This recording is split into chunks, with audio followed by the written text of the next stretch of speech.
এখন শুনবেন বাংলায় স্থানীয় সংবাদ। আসসালামু আলাইকুম।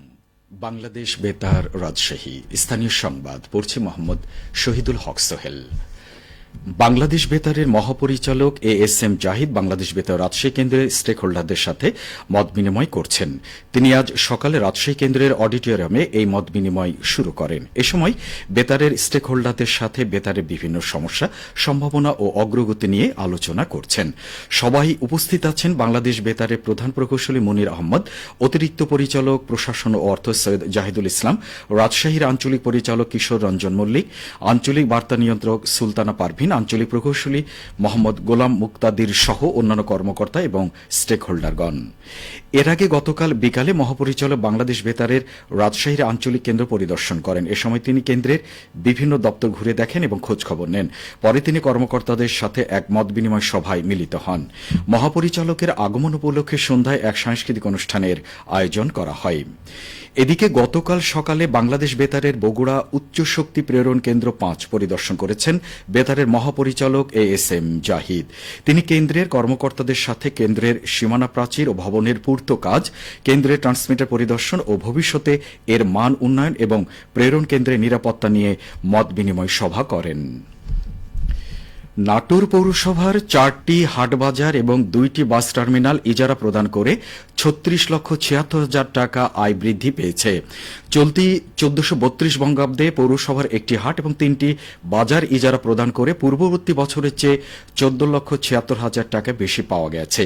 একই সময় পৌরসভা এলাকার ২টি বাস টার্মিনাল ইজারা প্রদান করে পূর্ববর্তী বছরের চেয়ে ২২ লক্ষ টাকা বেশি পাওয়া গেছে। নাটোর পৌরসভার নির্বাহী কর্মকর্তা মোহাম্মদ রবিউল হক জানান, ইজারা প্রদানের ক্ষেত্রে রাজনৈতিক প্রভাব না থাকা এবং প্রতিযোগিতা থাকার কারণে পৌরসভার হাট বাজার এবং বাস টার্মিনালের ইজারা মূল্য বৃদ্ধি পেয়েছে। সিরাজগঞ্জের চর অঞ্চলে প্রতি বছরই বাড়ছে খেসারি ও মসুর কলাই আবাদ। বেলেমাটিতে নামমাত্র ব্যয় ও শ্রমে এই দুটি ফসলের বাম্পার ফলন হওয়ার লাভবান হচ্ছেন কৃষকেরা। এ নিয়ে এখন শুনুন আমাদের সিরাজগঞ্জ জেলা সংবাদদাতার একটি প্রতিবেদন। সিরাজগঞ্জ জেলা জুড়ে প্রতি বছরই খেসারি ও মসুর কলাইয়ের আবাদ হয়। বিশেষত জেলার যমুনা নদীর চরাঞ্চল অধ্যুষিত সদর, কাজীপুর, বেলকুচি, চৌহালি ও শাহজাদপুরের কৃষকেরা ব্যাপক হারে ডাল জাতীয় এই ফসলটির চাষাবাদ করে থাকে। চরাঞ্চলের বেলে দোআঁশ মাটি খেসারি ও মসুর কলাই চাষাবাদের জন্য উপযোগী। জমি প্রস্তুত, সার, কীটনাশক ও পরিচর্যা ব্যয় না থাকায় এই ফসলটিতে লাভ বেশি পাওয়া যায় বলে জানান কৃষকেরা। খেসারির আবাদ আমরা করি, শুনছেন এই চরেতে খেসারির আবাদ প্রচুর হয়। এগুলো আবাদ করে এগুলাতে কোনো তেমন সারও ব্যবহার করতে হয় না। যমুনার চরে নতুন যে গোটা চরে ছিটিয়ে দেয়, তার ফলে এই ফসলগুলো হয়। অনেক সময় ধানের ভিতরে, আমন ধানের ভিতরে এমনি এই খেসারি কালাইটা ছিটিয়ে দেয়, সেখান থেকেই খেসারি কালাই হয়। এই জন্য এখানে কোনো বাড়তি খরচ হয় না। চরাঞ্চলের পাশাপাশি সমতলেও ডাল জাতীয় ফসলাবাদ বাড়াতে কৃষকদের নানাভাবে উৎসাহিত করা হচ্ছে বলে জানান সিরাজগঞ্জ জেলা কৃষি সম্প্রসারণ অধিদপ্তরের উপপরিচালক আজম আহসান শহীদ সরকার। মসুরটা বাড়ানোর আমরা চেষ্টা করছি। আপনারা জানেন যে এখন পর্যন্ত বাংলাদেশের ডাল ফসলের যে ঘাটতিটা, এটা কিন্তু আসলে চর এলাকার মানুষই এটা পূরণ করে আসছে। চরে মসুর, মুগ বা আমাদের যে খেসারি হয়ে থাকে, এটাও বাড়ানোর চেষ্টা করছি। এবং মসুর একটা রোগ হয়, এটার জন্য আমরা নতুন ভ্যারাইটি এবং নতুন ধরনের আমাদের চিকিৎসাপত্র আমরা দিচ্ছি, এটাও বাড়ছে। এবং আমরা আরো চেষ্টা করছি যে এই মসুরটাকে যদি চর শুধু না, পুরো সিরাজগঞ্জের যে যে এলাকায় যে জায়গাগুলো উঁচু যেখানে করা সম্ভব সেখানেও করার চেষ্টা করছি।